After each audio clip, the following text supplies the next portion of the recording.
نعبدو و ایاک نستعین۔ میرے پاکستانیوں، میں آپ کے سامنے آج حاضر اس لیے ہوا ہوں کہ دنیا میں بڑی تیزی سے صورتحال بدل رہی ہے اور اس کے پاکستان کے اوپر اثرات ہیں۔ لیکن سب سے پہلے میں شروع کرنا چاہتا ہوں پاکستان کی فارن پالیسی سے۔ میں نے 2 دورے کیے، ایک چائنا کا اور ابھی رشیا کا، روس کا۔ تو میں جو آج آپ کے سامنے سب سے پہلے بات واضح کرنا چاہتا ہوں وہ یہ کہ میرے ماں باپ ایک غلام ہندوستان میں پیدا ہوئے تھے، اور جب بھی میں بڑا ہو رہا تھا انہوں نے یہ احساس دلوایا کہ میں کتنا خوش قسمت ہوں کہ میں ایک آزاد ملک میں پیدا ہوا۔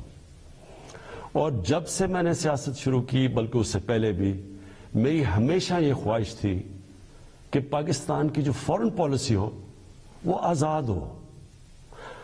اب آزاد فارن پالیسی کا کیا مطلب ہے؟ آزاد فارن پالیسی کا مطلب یہ ہوتا ہے کہ ایک قوم اپنے لوگوں کے فائدے کے لیے فارن پالیسی بنائے، وہ فارن پالیسی نہ بنے جو کسی اور کا فائدہ کرے اور اپنے ملک کو نقصان پہنچا دے۔ اور میں آپ کو اس غلط فارن پالیسی کی مثال دینا چاہتا ہوں کہ جو ہم نے امریکہ کے ساتھ اس کی وار آن ٹیرر میں جب حصہ لیا، تو میں شروع سے کہتا گیا، میری پارلیمنٹ میں تقریریں ہیں کہ ہماری اس جنگ سے کوئی تعلق نہیں تھا، کوئی پاکستانی ملوث نہیں تھا 9/11 میں، ہمارا کوئی اس سے لینا دینا نہیں تھا۔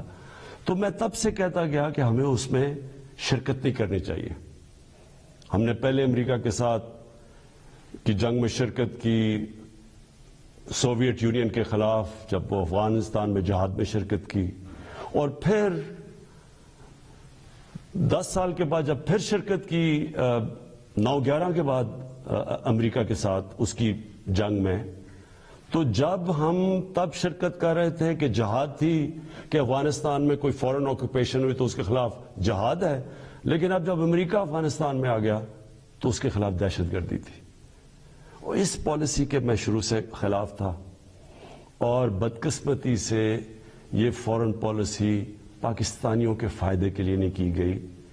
اس کی وجہ سے 80,000 پاکستانیوں کی شہادتیں ہوئی، ہمارے 35 لاکھ لوگوں کی نقل مکانی ہوئی، قبائلی علاقہ تباہ ہوا، ہمیں $150 ارب سے زیادہ ملک کو نقصان ہوا۔ لیکن جو اس کی سب سے شرمناک بات کیا تھی کہ دنیا کی تاریخ میں پہلی دفعہ ایک ملک کسی کی حمایت میں جنگ لڑ رہا ہے اور وہ ملک اسی ملک کے اوپر بمباری کر رہا ہے۔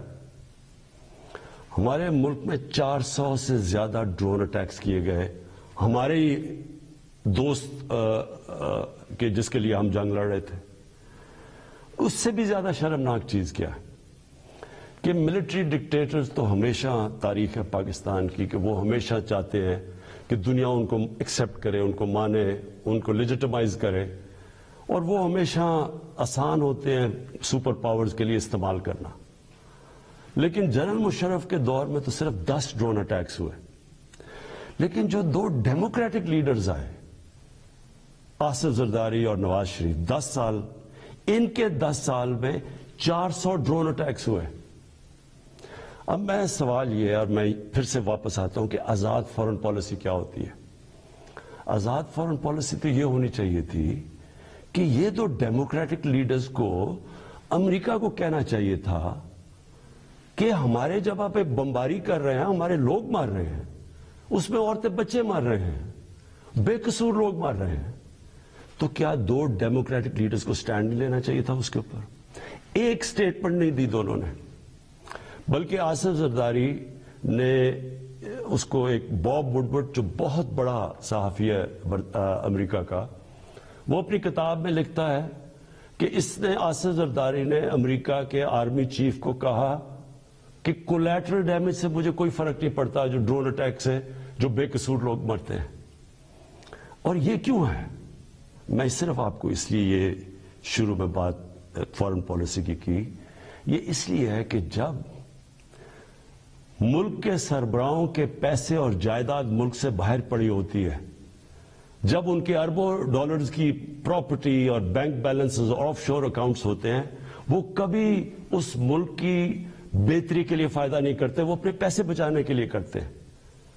اور آج روس کے جو بڑے بڑے بزنس مین، جن کو اولیگارکس کہتے ہیں، جن کے پیسے پڑے ہوئے ہیں لنڈن اور جن کی پراپرٹیز ہیں وہاں، آج جب سے یہ جنگ شروع ہوئی ہے انہوں نے سب فریز کرنے شروع کر دیے، ضبط کرنے شروع کر دیے جو ان کے پیسے پڑے ہوئے ہیں، ان کے بزنس مین کے پیسے پڑے ہوئے ہیں مغربی بینکس میں اور مغربی کیپٹلز میں۔ تو اس لیے ہمارے ملک کی پالیسی آزاد ہو ہی نہیں سکتی۔ اور میں اپنی قوم کو آج کہنا چاہتا ہوں، آپ جب ووٹ ڈالیں تو یہ سمجھ جائیں کہ اگر اس ملک میں آپ آزاد فورن پالیسی چاہتے ہیں تو کبھی اس پارٹی کو ووٹ نہ ڈالیں جن کے سربراہ کے پیسے اور دولت اور جائیداد ملک سے باہر پڑی ہیں، وہ کبھی آزاد فورن پالیسی نہیں بنائیں گے۔ میں نے جتنے بھی دورے کیے، 2 چین کے بڑے امپورٹنٹ دورے تھے، اللہ کا کرم ہے کہ ہمارے ملک کو بھی عزت ملی اور پاکستان کے لیے انشاءاللہ وقت ثابت کرے گا بڑے زبردست۔ ہم نے دونوں جگہ بات چیت کی، خاص طور پہ چین پہ۔ جو روس میں ہم نے جانا تھا، اس لیے ہم نے جانا تھا کہ ہم نے 20 لاکھ ٹن گندم امپورٹ کرنی ہے روس سے۔ اور دوسری چیز، جو روس ایک ایسا ملک ہے جس میں میرے خیال میں دنیا کی 30% گیس ہے، تو آگے جس طرح پاکستان کی گیس کم ہو رہی ہے، ہم نے انشاءاللہ ان سے ہم نے جو معاہدے کیے ہیں کہ ان سے ہم گیس امپورٹ کریں گے۔ اور چین کے سامنے ابھی تھوڑی دیر کے بعد انشاءاللہ اس قوم کے سامنے آ جائے گا کہ جس طرح کے چین کے ساتھ ہمارے معاہدے ہوئے ہیں، اور خاص طور پہ سی پیک کا جو دوسرا فیز ہے۔ اب دوسری بات صرف میں نے مختصر کرنی تھی، اس سے پہلے میں جو ملک کے مسائل کے ہم نے حل سوچے، میں نے اور میری ٹیم نے، وہ آپ کے سامنے رکھوں گا۔ لیکن دوسری چیز ایک متنازع ایشو بنا ہوا ہے، اس کے اوپر تھوڑا شور مچا ہوا ہے کہ جی آزادی صحافت کے اوپر پابندی لگائی جا رہی ہے اور لوگوں کے منہ بند کیے جا رہے ہیں۔ میں پہلے آپ کو ایک چیز واضح کر دوں، پیکا لا آپ سب کو یہ بتا دوں کہ یہ 2016 میں بنا تھا، اس پہ صرف ہم ترمیم کر رہے ہیں۔ جو سربراہ ملک کا جس نے کرپشن نہیں کی، جو ملک کا سربراہ ملک کے قانون نہیں توڑتا، اس کو کبھی آزاد صحافت سے، میڈیا سے کوئی خطرہ نہیں ہے۔ آج آپ اٹھا کے دیکھ لیں، پاکستان کے اخبار، میڈیا دیکھ لیں، تقریباً 70% خبریں ہمارے خلاف ہیں، ہمیں اس سے کوئی فرق نہیں پڑتا۔ لیکن یہ قانون کسی وجہ سے لے کے آئے ہیں۔ اس کی وجہ یہ ہے کہ پاکستان میں سوشل میڈیا کے اوپر اس طرح کا گند آ رہا ہے، اس طرح کی چیزیں آ رہی ہیں، چائلڈ پورنوگرافی آ رہی ہے، یعنی جو ہمارے اسلامک ویلیوز کی خلاف ورزی، ہمارے چھوڑے دنیا میں کسی بھی مہذب معاشرے میں اس طرح کی چیزیں نہیں آتی جو اب ہمارے سوشل میڈیا پہ آ رہی ہیں۔ میرے پاس ریکارڈ ہے اس وقت کہ 94,000 کیسز پڑے ہوئے ہیں ایف آئی اے کے پاس، جس کے اندر گھر کی عورتوں کو تنگ کیا ہوا ہے، ان کے خلاف، اور لوگوں کے گھر اجڑ رہے ہیں کیونکہ گند اچھال رہا ہے، فیک نیوز آ رہی ہے، تصویریں گندی دی جا رہی ہیں۔ ابھی تک صرف 38 کیسز کا فیصلہ ہوا ہے 94,000 کیسز میں سے۔ عام لوگوں کو تو چھوڑیں، پرائم منسٹر ایک ملک کو چھوڑیں کہ عمران خان ہے یا کوئی بھی ہے، اس کو بھی نہیں بخشا جا رہا۔ ایک صحافی نے 3 سال پہلے لکھا کہ جی عمران خان کی بیوی گھر سے چھوڑ کے چلی گئی ہیں، اور جی عمران خان نے کوئی غلط غیر قانونی کام کیا بنی گالا میں نے عدالت میں کیس کیا۔ 3 سال ہو گئے ہیں، پرائم منسٹر کو ابھی تک کوئی انصاف نہیں مل رہا۔ وہی پھر سے صحافی لکھتا ہے اب پھر کہ جی ان کی بیوی گھر چھوڑ کے چلی گئی ہیں۔ ملک کا پرائم منسٹر اگر اس سے یہ ہو سکتا ہے، اس طرح کا اس کے خلاف وہ عورتیں جن کا کوئی سیاست سے تعلق نہیں ہے، تو سوچیں باقی لوگوں کا یہاں کیا ہوگا. یہی صحافی جب اس نے نواز شریف کے دوسرے دور میں اس کے کرپشن پہ لکھا تھا, اس کو 3 دن اس نے بند کر کے ڈنڈے مارے تھے. ہم جا رہے ہیں قانونی طور پہ, اور یہ حال ہے کہ یہاں بھی یہ حال ہے کہ ہمارے ایک وزیر کے خلاف کسی خاتون نے لکھا, اس نے انگلینڈ میں جا کے انصاف لیا, ادھر اس کو فائن کیا گیا.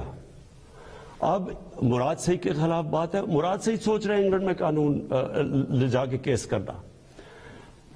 شوکت خانم کے اوپر ایک میڈیا ہاؤس جنگ گروپ, انہوں نے شوکت خانم کے اوپر لکھا کہ شوکت خانم کا جو پیسہ ہے وہ تحریک انصاف کو جا رہا ہے. اتنی بھی زحمت نہیں کی کہ کم از کم شوکت خانم سے پوچھ تو لیتے, ان کا ورژن تو لے لیتے کہ کیسے چیک جو شوکت خانم ہے وہ تحریک انصاف کے اوپر جا رہا ہے. اب شوکت خانم پہلے ہی ایک نون لیگ نے, حنیف عباسی نے شوکت خانم کے اوپر اسی طرح کہا تھا کہ پیسہ چوری ہو رہا ہے. وہ کیس 10 سال ہو گئے ہیں, وہ لوور کورٹ سے جیت چکی ہے شوکت خانم, 10 سال کے بعد بھی انصاف نہیں. تو اب شوکت خانم انگلینڈ میں جدھر رجسٹرڈ چیریٹی ہے اور امریکہ میں ادھر کیس کرنے جا رہی ہے اسی جنگ گروپ کے اوپر. تو کہنے کا میرا مقصد یہ ہے کہ یہ تو دنیا میں کہیں بھی نہیں ہوتا. آزادی صحافت کے نام پہ یا مافیاز بیٹھ کے بلیک میل کر رہے ہیں, ان کے ایجنڈے کچھ اور ہیں, یا ایسے صحافی بیٹھے ہیں جو پیسے لے کے یہ ساری گند اچھال رہے ہیں, بلیک میل کر رہے ہیں گورنمنٹ کے اوپر. میں نے آپ کو کہا کہ ساری زندگی میں نے تنقید دیکھی ہے, میں کرکٹ کیپٹن سے مجھے تنقید ہوتی تھی, میں نے سارے مغرب میں دیکھا ہوا ہے کہ کیا ہے. انگلینڈ کے اندر جدھر سے ہم نے جمہوریت کے ویلیوز لے کے آئے ہیں, میں نے انگلینڈ میں ایک کیس لڑا ہے, یہ جو ہرجانے کا کیس, سب سے بڑا ان کا کھلاڑی تھا جس کا میرا کیس ہوا تھا. مجھے پتا ہے کہ کبھی بھی کسی کی جرت نہیں ہو سکتی جو یہاں چیزیں جس طرح کی غیر ذمہ دارانہ چیزیں یہاں آتی ہیں, کسی کی جرت نہیں ہو سکتی کہ یہی جا کے آپ کسی اور جمہوریت کے اندر کریں. تو میں یہ صرف اس لیے کہہ رہا ہوں کہ یہ اس ملک کے لیے اتنا ضروری ہے. مجھے اتنے لوگ کال کرتے ہیں, مائیں کال کرتی ہیں, میسیجز دیتی ہیں کہ کس طرح کے حالات ہو گئے ہیں, کیونکہ کوئی پوچھنے والا نہیں ہے. تو اس کے اوپر میں نے صرف یہ کلیئر کرنا تھا کہ اس کا کوئی آزادی صحافت سے تعلق نہیں ہے. جو اچھے صحافی ہیں وہ خوش ہوں گے کہ فیک نیوز ختم ہو, وہ تو ان کی تو کریڈیبلٹی ہوتی ہے کہ صحیح, اور اچھی صحافت تو ایک اثاثہ ایک معاشرے کا. ان کی جو تنقید ہوتی ہے وہ ہمارے پرائم منسٹر وزیروں کو آگاہ رکھتی ہے کہ ہم نے کیا کرنا ہے, ہم کیا غلطیاں کر رہے ہیں. لیکن یہ بلیک میل کرنا, گند اچھالنا, گھر کی عورتوں کو اس طرح کی چیزیں کہنی, پرائم منسٹر, ملک کا پرائم منسٹر, اب یہ 3 مین اخبار ہیں یہاں, میں نومینیٹ کرتا ہوں آزاد کشمیر کا پرائم منسٹر جب ہماری پارٹی الیکشن جیتتی ہے, 3 مین اخباروں کے فرنٹ پیج پہ آتا ہے کہ جی وہ جادو ٹونے سے یا پتہ نہیں ستارے دیکھ کے اس کو آزاد کشمیر کے پرائم منسٹر کو سلیکٹ کیا گیا. یہی چیز کہیں بھی انگلینڈ اور مغرب کے اخباروں میں کرتی ہے. میں آپ کو یقین دلاتا ہوں کہ ان کے اوپر اتنا بڑا ہرجانہ ہونا تھا کہ ان کی شاید اخبار ہی بند ہو جاتے.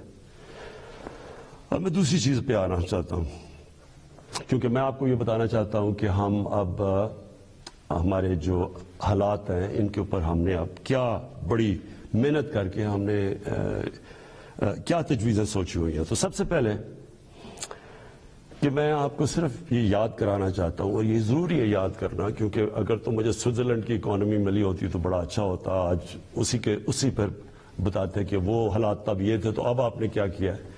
تو جب ہمیں اکانومی ملی تھی 2018 میں, جو سب سے بڑا پاکستان کی تاریخ کا خسارہ تھا, اندرونی بھی فسکل ڈیفیسٹ بھی اور بیرونی جس کو کرنٹ اکاؤنٹ ڈیفیسٹ کہتے ہیں, وہ پاکستان کی تاریخ میں سب سے بڑا ڈیفیسٹ تھا.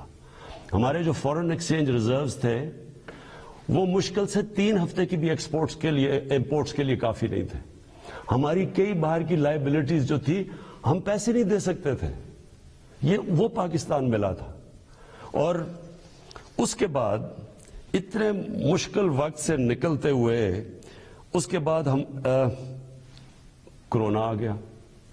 اب کرونا کا میں صرف آپ کو یہ بتا دوں کہ یہ 100 سال میں ایک اتنا بڑا کرائسس آتا ہے جو کرونا آیا. دنیا میں آپ دیکھ لیں کہ حالات کیا ہوئے. اچھی بھلی اکانومیز اجڑ گئی. برطانیہ، ہندوستان جو بڑی تیزی سے آگے جا رہا تھا اس کی مائنسز میں گروتھ ریٹ چلی گئی. تو اس پہلے ہی مشکل حالات تھے. ہماری جو گروتھ ریٹ تھی وہ 0.2% بھی نہیں تھی. تو پہلے ہی برے حالات تھے، اوپر سے کرونا آ گیا. تو اس کرونا کے وبا سے جس طرح پاکستان نے ڈیل کیا اور کرتا آیا وہ میں ابھی بعد میں بتاؤں گا. لیکن اس کے بعد دو اور چیزیں ہو گئیں. جب کیونکہ پہلے تو کرونا آ کے لاک ڈاؤنز ہو گئے، اس کے اپنے مسئلے آئے. اس کے بعد جب لاک ڈاؤنز اٹھنے شروع ہوئے تو سپلائی لائنز افیکٹ ہوئی تھی. اس سے ایک کموڈٹی سپر سائیکل کہتے ہیں، یعنی جو کموڈٹیز تھیں وہ تاریخی مہنگی ہو گئی.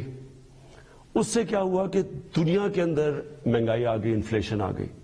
تو میں صرف آپ کے سامنے رکھنا چاہتا ہوں کہ اب میں صرف اس لیے بتا رہا ہوں کہ ہم کوئی دنیا سے علیحدہ تو نہیں ہے نا. کئی چیزیں ہیں جن کو ہم امپورٹ کرتے ہیں. تیل ہے، گھی ہے، 70% امپورٹ کرتے ہیں. دالیں امپورٹ کرتے ہیں 70%. یہ ساری جتنی چیزیں تھیں، اور بجلی جو ہماری ہے وہ اگر آپ 60% جو بجلی ہے وہ امپورٹڈ فیول سے بنتی ہے، یعنی یا کوئلے پہ یا اب گیس پہ اور یا پھر تیل پہ. تو سب مہنگی ہو گئی. لیکن میں پہلے آپ کو بتانا چاہتا ہوں کہ جو ہمارے سے بڑے مضبوط ملک تھے ان کے کیا حالات ہوئے. سب سے پہلے امریکہ کی سب سے تکڑی اکانومی سمجھی جاتی ہے. 40 سال میں سب سے زیادہ مہنگائی امریکہ میں ہوئی.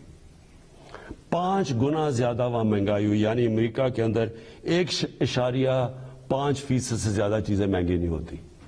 یہ 10 سال تک اتنی رہتی ہے مہنگائی، 1.5%.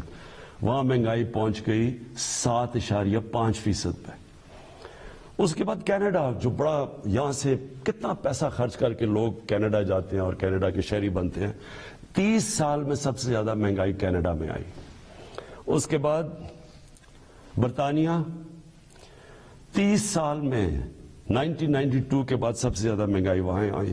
ترکی میں 20 سال میں سب سے زیادہ مہنگائی آئی. اور میں صرف کیونکہ ہمیں سب سے زیادہ شور مچایا جاتا ہے کہ جی بڑی مہنگائی آ گئی، ہمیں گورنمنٹ کو ہٹا دو کیونکہ اتنی مہنگائی آ گئی. اب یہ میں نے جو آپ کے سامنے یہ فگرز رکھ رہا ہوں، یہ ذرا آپ کیونکہ سارے آپ چیک کر سکتے ہیں. آپ تو بڑا یہ زمانہ بدل گیا ہے، موبائل فون آپ کی جیب میں ہے. گوگل کریں کہ میں ٹھیک کہہ رہا ہوں یا نہیں کہہ رہا تو آپ کو پتہ چل جائے گا. اب ذرا یہ سنیں، پیپلز پارٹی کی پہلے دور میں 71 سے لے کے 77 تک 13.9% اوسط مہنگائی ہوئی اس دور میں. پیپلز پارٹی کے دوسرے دور میں 88 سے لے کے 2 سال ان کی حکومت چلی، 8.3% مہنگائی ہوئی. پھر ان کے پیپلز پارٹی کے تیسرے دور میں 94 سے لے کے 96 تک 11.6% مہنگائی ہوئی. پھر ان کے 2008 سے 2012 کے دور تک 13.6% مہنگائی ہوئی. اب یہ ساری نوٹ کر لیں فگرز کہ ان کے 4 دور میں کتنی مہنگائی ہوئی. کہ صرف ایک دور میں، دوسرے دور میں 8.3 ہوئی تھی، باقی ساری 10% سے زیادہ مہنگائی ہوئی. نون لیگ پہلا دور 90 سے لے کے 93 تک 10.08% مہنگائی ہوئی. دوسرے دور میں 97 سے لے کے 99 تک 7.2% مہنگائی ہوئی. اور ان کا جو تیسرا دور تھا جس میں آپ کو یہ بتا دوں کہ سب سے کم تیل کی قیمتیں تھیں ان کے دور میں، تو ان کے 5% مہنگائی ہوئی. اور تحریک انصاف جس نے جو اٹھتا ہے کہ جی مہنگائی میں مر گئے، تحریک انصاف کی مہنگائی ہوئی 8 ہمارے جو ابھی تک 3.5 سال میں 8.5%. تو پہلے تو یہ ذرا واضح ہو جائے آپ کو کہ مہنگائی کتنی ہے ان کے مقابلے میں، کیونکہ وہ بڑا شور مچا ہوا جی گورنمنٹ گرا دو، جلدی سے گرا دو، کیونکہ لوگ پہ اس کا مہنگائی. پہلے ہاں ہے مہنگائی، اور میں اس کے اوپر ابھی بعد میں آنے لگا ہوں. لیکن ہم اس وقت مہنگائی آئی ہوئی ہے جو دنیا کے اندر مہنگائی کا سائیکل آیا ہوا ہے. اچھا جی، پھر تحریک انصاف دوسری چیز کہتے ہیں جی بڑی ہماری نااہل حکومت ہے. تو میں صرف اب آپ کو صرف جو انٹرنیشنلی مانا گیا کہ تحریک انصاف نے کس طرح یہ سارے چیزوں کا مقابلہ کیا، اب میں صرف انٹرنیشنل اکنالجمنٹ بتا رہا ہوں کہ دنیا نے تحریک انصاف جو اس وبا میں جو 100 سال میں ایک دفعہ اتنا بڑا بحران آتا ہے، تو دنیا کیا کہتی ہے. سب سے پہلے اکانومسٹ میگزین جو دنیا میں ساری دنیا کی اکانومیز کا جائزہ لیتی ہے، وہ کہتی ہے کہ 3 سالوں کے اندر جو یہ کرونا کا دور ہے، جو ملک ٹاپ 3 میں 190 ملکوں میں جو سب سے اوپر، جس نے سب سے بہتر طریقے سے اپنی معیشت بھی بچائی اور اپنے لوگوں کو بچایا، ان 3 میں پاکستان ہے. ورلڈ بینک نے تعریف کی، ورلڈ اکنامک فورم نے تعریف کی، ورلڈ ہیلتھ آرگنائزیشن نے خود مثال دی پاکستان کی کہ جس طرح انہوں نے اس چیلنج کا مقابلہ کیا. تو اگر اتنا نااہل ہوتا ملک، تو دنیا کے اندر جدھر ساری دنیا کی بڑی بڑی اکانومیز، ہمارے سے بہتر سسٹمز جن ملکوں کے تھے، اگر وہاں اتنی تباہی آئی ہے اور پاکستان اس سے نکلا ہے. بل گیٹس جب ابھی مجھے ملنے آئے تو انہوں نے خاص پوچھا کہ کیا آپ نے قدم اٹھائے تھے کہ آپ اتنے بڑے چیلنج سے آپ اتنی بہتر نکلے. وہ باقاعدہ NCOC جدھر سے ہمارا سارا یہ کنٹرول ہم کرتے تھے، باقاعدہ وہاں گئے، انہوں نے تعریفیں کی اور پھر یہ بھی تعریف کی کہ ایک طرف ہم کرونا سے لڑ رہے تھے اور دوسری طرف اب پچھلے سارے سال میں کوئی پاکستان میں پولیو کا کیس نہیں ہوا. تو یہ اگر حکومت اتنی نااہل تھی. پھر اس کے بعد جو ہمارا احساس پروگرام ہے، احساس پروگرام کو ورلڈ بینک نے دنیا کے 4 ٹاپ پروگرامز کے اندر کہا گیا کہ جو سب سے بہترین احساس پروگرام تھا اس مشکل وقت میں، جنہوں نے لوگوں کے لیے آسانیاں پیدا کری، وہ تھا. پھر اس کے علاوہ میں صرف ایک اور بھی ایڈ کرنا چاہتا ہوں کہ کبھی ہمارے سے پہلے مجھے بتائیں یہ 2 جماعتیں، کبھی انٹرنیشنلی کسی چیز میں ان کی کوئی تعریف کی گئی ہو؟ کلائمیٹ چینج کے اندر برطانیہ کے پرائم منسٹر نے یونائٹڈ نیشنز جنرل اسمبلی میں پاکستان کی تعریف کی کہ پاکستان جس طرح کلائمیٹ چینج سے جو اگلا بہت بڑا مسئلہ دنیا کو آ رہا ہے، اس نے صرف اور صرف پاکستان کی تعریف کی. اچھا جی، اس کے بعد میں جو آپ کے سامنے جو ابھی چیزیں لے کے آ رہا ہوں کہ ہم نے کرنا کیا ہے تاکہ آپ سب، میری ساری قوم تیار ہو جائے اس کے لیے. اب اس سچویشن کے اندر اب میں ذرا آپ کو بتاؤں کہ ایک طرف اکانومی کا برا حال تھا، پھر اوپر سے کرونا آ گئی، پھر وہ ایک دنیا کے اندر قیمتیں چڑھ گئیں، اور پھر افغانستان کا کرائسس آ گیا. افغانستان میں کیا ہوا تھا؟ افغانستان میں لوگوں نے پینک کر کے ڈالر خریدنے شروع کر دیے. ڈالر آ کے انہوں نے پاکستان سے خریدے کیونکہ وہاں لوگوں کو انسرٹنٹی تھی. اس سے پریشر پڑ گیا ہمارے روپے کے اوپر. اور اس کے بعد وہ بھی میں بعد میں ہوں کہ اب یوکرین آ گیا، لیکن اس سے پہلے اب سوچے کہ اس ساری چیز میں پاکستان نے اس مشکل وقت میں پاکستان کی جو اکانومی تھی، جو ہماری دولت میں اضافہ ہوا، جو گروتھ ریٹ تھی، اور وہ ورلڈ بینک ویریفائی کر رہا ہے، وہ 5.6% تھی. 5.6% نون لیگ کے آخری سال میں تھی، جب انہوں نے خسارہ کر کے، قرضے لے کے اور بڑے خسارے کر کے، جب انہوں نے جو ان کی بیسٹ 5ویں سال میں تھی، وہ تیسرے سال میں تحریک انصاف کے 5.6% تھی. یہ ہم نہیں کہہ رہے، یہ ورلڈ بینک نے ویریفائی کیا. اس کے علاوہ کیا ہوا؟ پاکستان کی دولتوں میں یہ کیسے اتنی زیادہ ہماری گروتھ ریٹ بنی؟ پاکستان کی تاریخ میں سب سے زیادہ ریمیٹنسز بیرون ملک پاکستانیوں نے بھیجی، 31 ارب ڈالر. یہ تقریباً 10 ارب ڈالر زیادہ تھی جو کہ ہمارے سے پہلے ریمیٹنس بھیجتے تھے. پاکستان کی تاریخ کی سب سے زیادہ ایکسپورٹس کی گئی. پچھلے 5 سال میں جو پچھلا نون لیگ کا دور تھا، ایکسپورٹس وہیں کی وہیں تھی. میں آپ کے سامنے ایک یہ رکھتا ہوں، یہ میں چاہتا ہوں کہ یہ ذرا آپ گراف دیکھ لیں. اس گراف میں آپ کو یہ نظر آئے گا کہ 2000 سے گراف ہے اور 2020 تک. اس گراف کے اندر آپ دیکھیں گے کہ یہ روانڈا اسی دور میں کدھر سے کدھر چلا گیا. ویتنام اس دور میں کدھر سے کدھر چلا گیا، چائنا اس کدھر گیا، ہندوستان کدھر گیا، بنگلہ دیش کدھر گیا، اور پاکستان سب سے نیچے. یعنی ہماری ایکسپورٹس بڑھی نہیں، اور جب تک ایکسپورٹس نہ بڑھے وہ ملک آگے بڑھ ہی نہیں سکتا. تو ہم نے، مجھے اور فخر ہے اس چیز پہ کہ 38 ارب ڈالر کی پاکستان کی تاریخ میں سب سے زیادہ ہم نے ایکسپورٹس کی، ان سارے چیلنجز کے باوجود. پھر ہماری جو ٹیکس کلیکشن ہے، کوئی سوچ بھی نہیں سکتا تھا کہ جب لاک ڈاؤنز ہوئے ہوں اور اکانومی سلو ہوئی ہو، اس دور میں پاکستان کی جو ٹیکس کلیکشن ہے وہ 6000 ارب روپے سے زیادہ ہوئی. ریکارڈ ہے پاکستان کی تاریخ میں، اور یہ گروتھ تھی 31% ہماری ٹیکس کلیکشن کی گروتھ ہوئی.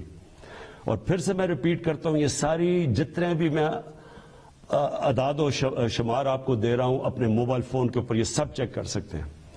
پھر جو 4 بڑی پاکستان کی فصلیں تھیں، گندم، چاول، شوگر، گنا اور مکئی، پاکستان کی تاریخ میں سب سے زیادہ ان کی پروڈکشن ہی نہیں ہوئی ان 4 کی، کیونکہ ہم نے پیکج دیے ہوا تھا اپنے کسانوں کو. قیمت بھی سب سے زیادہ ملی. تو صرف کسانوں کے پاس پہلی دفعہ 1100 ارب روپیہ اضافی پیسہ گیا کسانوں کے پاس. اور یہ اس سے کیا ہوا؟ کسانوں کے پاس جب پیسہ زیادہ گیا، ہم نے پہلے یہ شوگر ملز والے ان کو پیسے ٹائم پہ نہیں دیتے تھے، ان کی کٹوتی کر دیتے تھے، ان کو پیسے کم ملتے تھے، لائنیں لگی ہوتی تھیں ان کی، یعنی شوگر ملز کے باہر کسانوں کی. کیونکہ ہم نے قانون پاس کیے اور ہم نے ان کو صحیح پیسہ دلوایا، ان کو قیمت ملی، ٹائم پہ ملی، انہوں نے اپنی پیسہ لگایا زمین پہ، اس کی وجہ سے یہ پاکستان کی تاریخ میں اور بھی ہم نے قدم اٹھائے. کسان کارڈ ہے، لیکن اس کی وجہ سے ہماری اتنی زیادہ ریکارڈ پروڈکشن ہوئی. پھر ہماری جو لارج اسکیل مینوفیکچرنگ انڈسٹری تھی ان کو ہم نے انسینٹیوز دیے، 7.4% ادھر ہوئی. ہماری جو ٹاپ پاکستان کی 100 کمپنیز تھیں انہوں نے 930 ارب روپے کا پروفٹ جو ریکارڈ کمایا، اس سے کبھی اتنا زیادہ پروفٹ انہوں نے کمایا. اور میں چاہتا ہوں کہ یہاں لوگ بڑے بڑے منافع کریں تاکہ اور انویسٹرز آئیں، تاکہ اور خوشحالی آئے، تاکہ اور ملک کی دولت میں اضافہ ہو. پاکستان کا جو پرائیویٹ سیکٹر ہے اس کی کریڈٹ، یعنی انہوں نے جو قرضے لیے ہیں وہ پاکستان کی تاریخ میں سب سے زیادہ لیے، 1400 ارب روپیہ. اس کے بعد پاکستان کی جو ٹریکٹر سیل تھی یہ ریکارڈ ہوئی، 20% پچھلے سال سے زیادہ ٹریکٹرز بکے. ٹرکس 81% ٹرکس اور بسیں زیادہ بکی پاکستان میں. ٹیکسٹائل کی ایکسپورٹ پاکستان کی تاریخ میں سب سے زیادہ ہوئی، 16 ارب ڈالر، اور ہماری مین ایکسپورٹ ہی ٹیکسٹائل ہے. تیل کی کنزمپشن، یعنی ہمارا جو تیل 15% بڑھ گئی پاکستان میں تیل کی کنزمپشن. کیوں؟ کیونکہ ایکٹیویٹی بڑھ گئی، بزنس ایکٹیویٹی بڑھ گئی. کنسٹرکشن سیکٹر کے اندر، کیونکہ ہم نے کنسٹرکشن سیکٹر کو اٹھایا تھا سب سے پہلے، اس میں 1500 ارب روپیہ کنسٹرکشن سیکٹر کے اندر گیا. اور جس کی وجہ سے آپ نے دیکھا کہ جو ہمارے روزگار، لوگوں کا روزگار بھی بڑھا. اور پھر جو ہمارا فورن ایکسچینج تھا، جو ہمیں سب سے کم فورن ایکسچینج ریزروز رہ گئے تھے، ہمارے 23.2 ارب ڈالر کے فورن ایکسچینج ریزرو، تقریباً پاکستان کی تاریخ میں سب سے زیادہ ہمارے فورن ایکسچینج ریزروز ہیں. لیکن ہم نے یہ فیصلہ کیا، میرے پاکستانیوں، ہم نے یہ فیصلہ کیا کہ ہم یہ سمجھ رہے تھے کہ یہ جو ایک دم قیمتیں اوپر گئی ہیں تیل کی اور کموڈیٹیز کی دنیا کے اندر، تو ہم یہ سمجھ رہے تھے کہ اب نیچے آنی شروع ہو جائیں گی. لیکن جو یوکرین کے اندر ہو رہا ہے اور یہ جو جنگ ہوئی ہے، تو اب مجھے خوف ہے کہ یہ، اور ہم نے آپس میں ڈسکس کیا کہ ابھی قیمتیں باہر نیچے نہیں آئیں گی.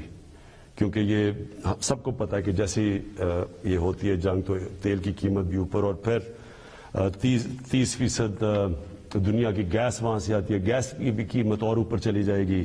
اور گندم، ہم نے جو روس کو کہا ہوا کہ ہمیں 20 لاکھ گندم چاہیے، تو گندم کی ابھی قیمت اوپر چلی گئی ہے. تو ہم نے ایک فیصلہ کیا، ہم نے یہ فیصلہ کیا کہ ہم اس ملک میں جو سب سے بڑا مسئلہ ہے اس وقت وہ ہے تیل کا، پیٹرول اور ڈیزل کا. اور ان کی اگر قیمتیں اور اوپر چلی گئیں تو لوگوں کے اوپر اور بوجھ پڑ جائے گا. لیکن میں آج آپ کو یہ بتا دوں کہ پاکستان میں جو آج بھی پٹرول اور ڈیزل کی قیمتیں ہیں، یہ نوٹ کر لیں. جب اپوزیشن والے یہ کہتے ہیں کہ جی اوہو بڑا مہنگا ہو گیا پٹرول اور ڈیزل، مجھے ذرا یہ بتائیں کہ وہ ان کے پاس اس کا کیا حال ہے؟ ہمیں باہر سے امپورٹ کرنا پڑتا ہے، تیل اوپر چلا جائے ہم اس کے بعد کیا کریں؟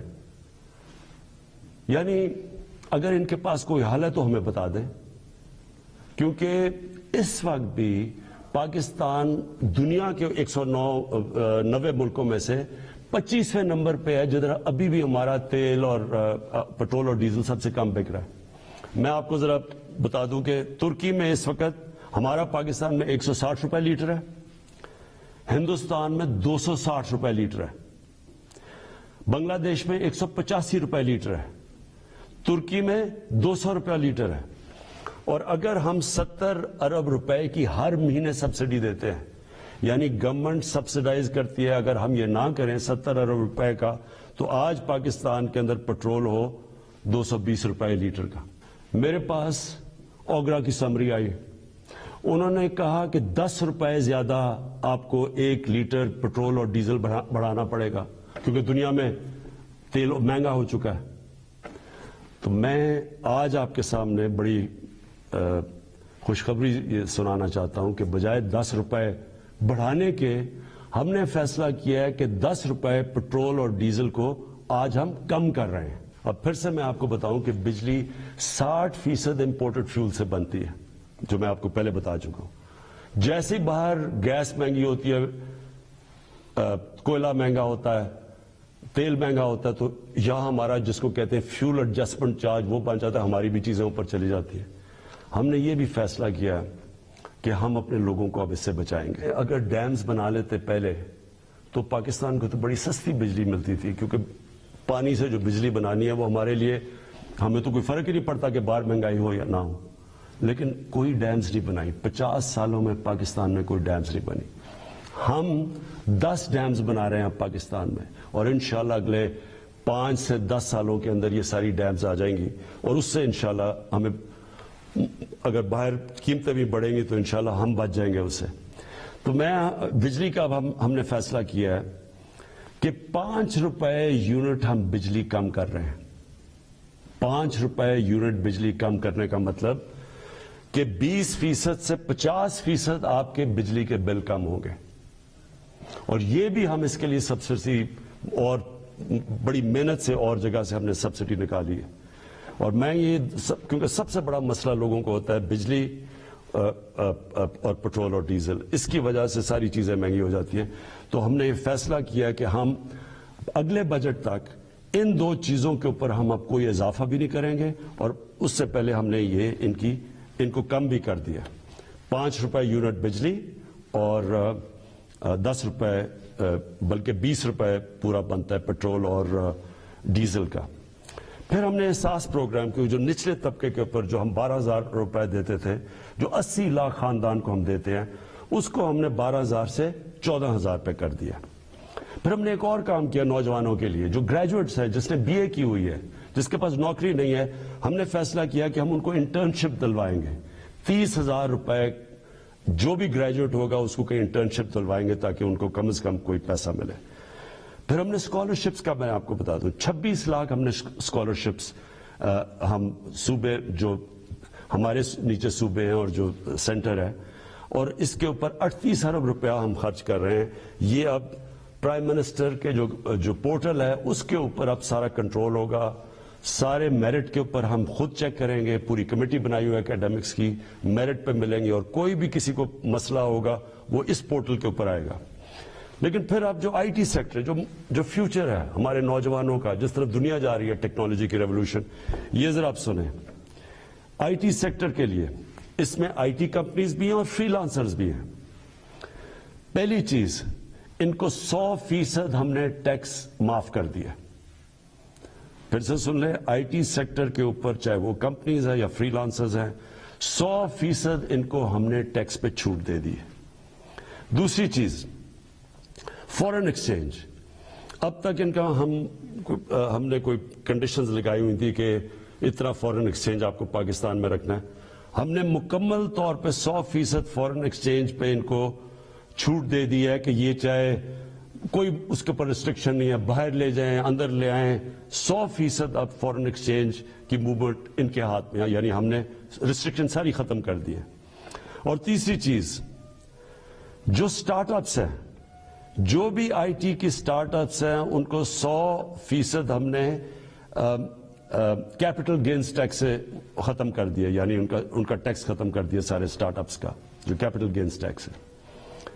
اس کے بعد انڈسٹریل پالیسی، اب یہ بھی پہلے ہم نے کنسٹرکشن پالیسی لے کے آئے تھے جس کی وجہ سے کنسٹرکشن میں پاکستان میں اٹھ گیا، اب ہم لے کے آ رہے ہیں آپ کے لیے انڈسٹریل پالیسی۔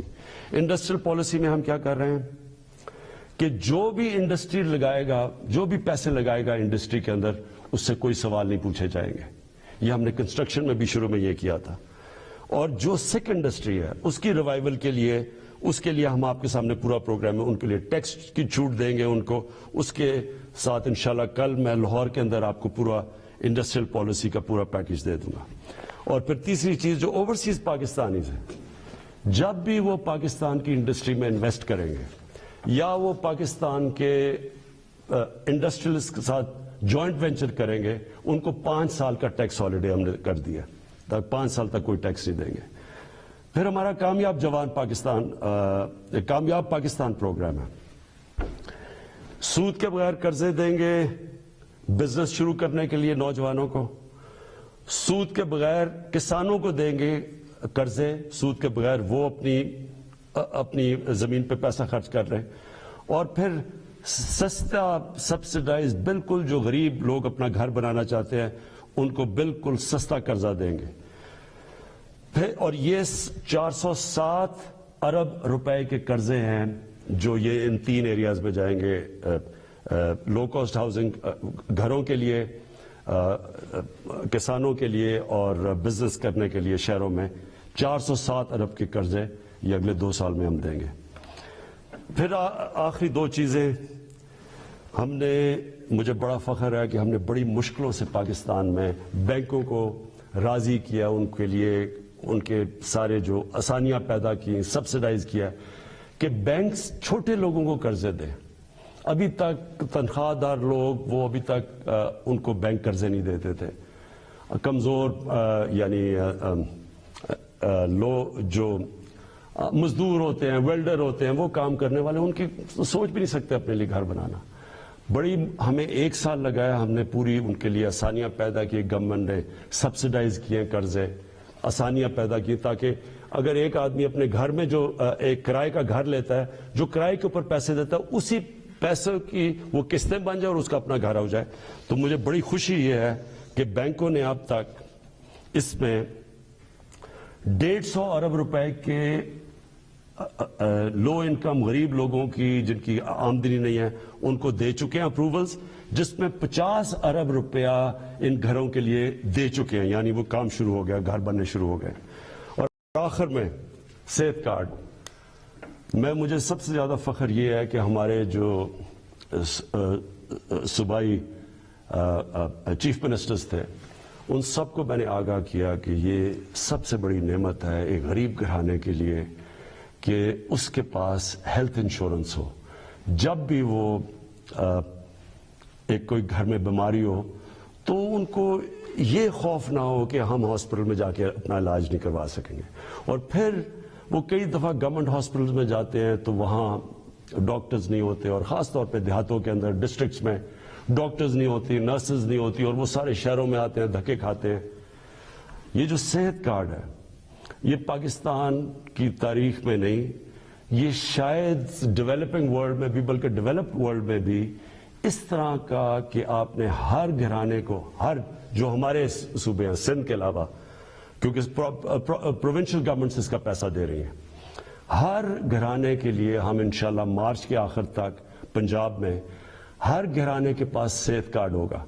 ہر خاندان 10 لاکھ روپے تک کسی بھی ہسپتال میں جا کے علاج کروا سکتا ہے۔ یہ ضروری ہے سمجھنا، پہلے تو ہوتا تھا گورنمنٹ ہاسپٹل، اب وہ پرائیویٹ ہاسپٹل میں جا کے علاج کروا سکتا ہے، اور ہر گھرانے کے پاس یہ صحت کارڈ ہوگا۔ اور انشاءاللہ یہ پورا ایک ہیلتھ سسٹم بن رہا ہے پاکستان میں. ابھی سے چھوٹے چھوٹے ہاسپٹل دیہاتوں میں جانا شروع ہو گئے ہیں, کیونکہ دیہاتوں میں ہمارے گورنمنٹ ہاسپٹل میں ڈاکٹرز نہیں ہوتے کئی دفعہ, تو پرائیویٹ سیکٹر جانا شروع ہو گیا. اور میری یہ خواہش تھی کہ پاکستان میں ایک پورا جال بچ جائے ہاسپٹلز کا. تو گورنمنٹ کے پاس تو کبھی بھی اتنا پیسہ نہیں آنا تھا, تو اب پرائیویٹ سیکٹر کے لوگ خود جائیں گے, کیونکہ اب ہیلتھ کارڈ ہوگا. غریب سے غریب گھرانے کے پاس بھی ہیلتھ کارڈ ہوگا, اور اگر ان کو گھر میں کوئی بیماری ہو وہ جا کے پرائیویٹ ہاسپٹل میں بھی اپنا علاج کروا سکتے ہیں. یہ میں سمجھتا ہوں کہ ہم نے جو ہماری 3.5 سال کی حکومت ہے, یہ سب سے بڑا کام ہے. کیونکہ جب کوئی گھر میں ایک بیماری ہو اور آپ کے پاس پیسہ نہ ہو, تو اس سے زیادہ ایک خاندان کی بے بسی کا عالم نہیں ہوتا. میں آخر میں آپ کے سامنے, اپنی قوم کے سامنے یہ کہنا چاہتا ہوں کہ مجھے پتہ ہے یہ مشکل حالات ہیں. مجھے پتہ ہے کہ ہم نے یہ جو 3.5 سال گزارے ہیں, کبھی ایک مشکل سے نکلتے تھے, پھر دوسری مشکل, کبھی پلوامہ ہو گیا, تو کبھی کرونا ہو گیا, اور اس کے بعد پھر مسئلے, اور اب یوکرین کا مسئلہ آ گیا. لیکن یہ میں آج آپ کو کہتا ہوں کہ سارا وقت میری اور میری حکومت صرف ایک چیز سوچتی ہے کہ ہم آپ کے اوپر کس طرح یہ جو آپ کے اوپر بوجھ پڑا ہوا ہے, یہ ہم کیسے کم کر سکتے ہیں. اور انشاءاللہ یہ جب ہم اس سے نکلیں گے, اور جس طرح ماشاءاللہ ہمارا ملک صحیح راستے پہ چل پڑا ہے, اکانومی صحیح راستے پہ چل پڑی ہے. بلومبرگ ویسے میگزین جو کہ دنیا کی اکانومیز کا جائزہ لیتی ہے, اور پھر IMF جس نے ابھی رپورٹ میں کہا ہے کہ پاکستان کی جو گروتھ ہے, جو ان کی دولت میں اضافہ ہے, جو ہوتا جا رہا ہے, وہ اب یہ صحیح راستے پہ, اور یہ سسٹینیبل ہے. یہ بہت بڑی چیز ہے کہ ایک مشکل وقت سے نکل کے آج پاکستان صحیح راستے پہ نکل چکا ہے.